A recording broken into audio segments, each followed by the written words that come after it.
Hi అండి, నమస్తే. నేను మీ Radhika. Welcome to Radhika's kitchen and ideas. ఈరోజు మన ఛానల్లో కర్రీ పఫ్ అండి. అయితే నేను ఇంతకుముందు ఛానల్లో ఎగ్ పఫ్ పెట్టాను. ఇది వెజిటేరియన్స్ కోసం కర్రీ పఫ్ కూడా ప్రిపేర్ చేశాను అనమాట. అయితే ఈరోజు ఈ వీడియో నేను షేర్ చేస్తున్నాను. అయితే ఫ్రెండ్స్, ఇప్పుడు దీనిని పర్ఫెక్ట్గా బేకరీ స్టైల్లో ఎలా ఉంటుందో అలా రావాలంటే ఎలా ప్రిపేర్ చేసుకుంటే ఎలాంటి టిప్స్ ఫాలో అయితే ఇది పర్ఫెక్ట్గా వచ్చేస్తుందో టిప్స్తో సహా చూపిస్తున్నాను. చాలా చాలా బాగుందండి. ఒకసారి మీరు కూడా ఇలా ట్రై చేయండి, మీకు కూడా చాలా నచ్చేస్తుంది అనమాట. అయితే ఇక ఆలస్యం చేయకుండా దీనిని ఎలా ప్రిపేర్ చేసుకోవాలో ప్రాసెస్లోకి వెళ్ళిపోదాము ఫ్రెండ్స్. ముందుగా స్టవ్ ఆన్ చేసుకుని ఒక కడాయి పెట్టుకొని అందులో 2 టేబుల్ స్పూన్ల ఆయిల్ వేసుకోండి.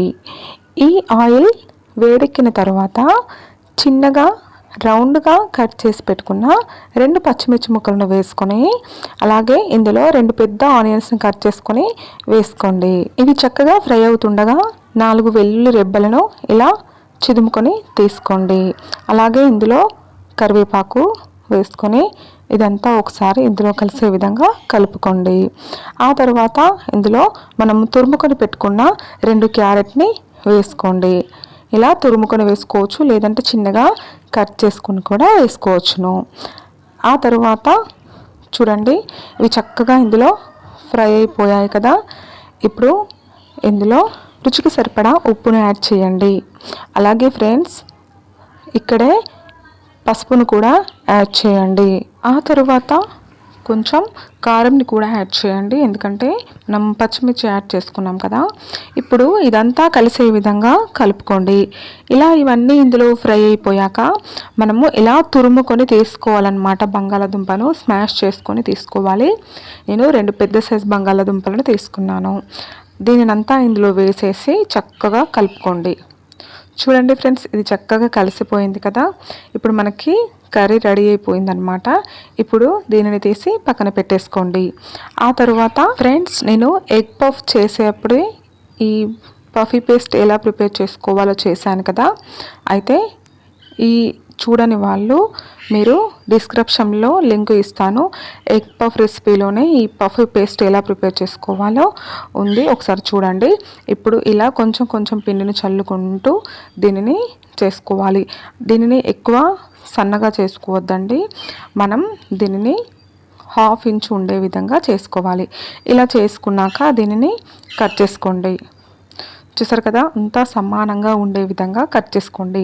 నాకు ఎగ్ పఫ్ కూడా 6 వచ్చాయన్నమాట. అలాగే ఇందులో కూడా 6 చేసి మనం కర్రీ ఏ విధంగా పెట్టేసుకోవాలో చూడండి. ఈ విధంగా పెట్టేసుకొని క్లోజ్ చేసుకోండి.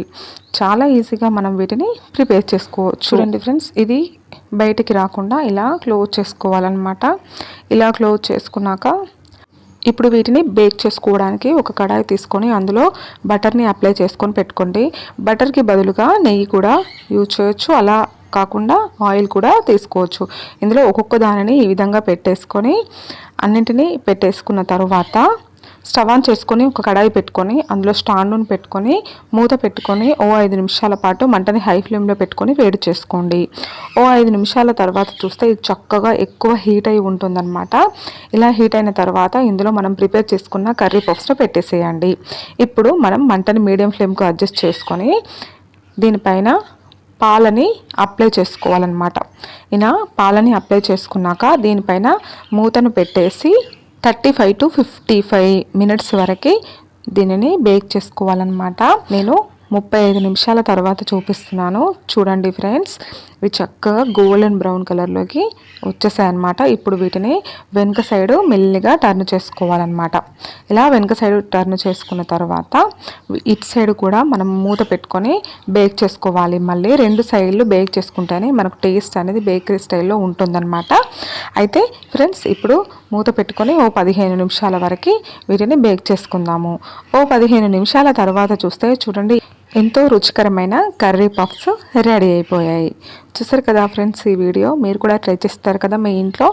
మీరు కూడా ట్రై చేసి మీకు ఎలా కుదిరిందో మీ ఫీడ్బ్యాక్ని నాకు కామెంట్ చేయండి. అలాగే మీకు వీడియో నచ్చితే లైక్ చేయండి, షేర్ చేయండి, సబ్స్క్రైబ్ చేయండి. Thank you for watching. Bye.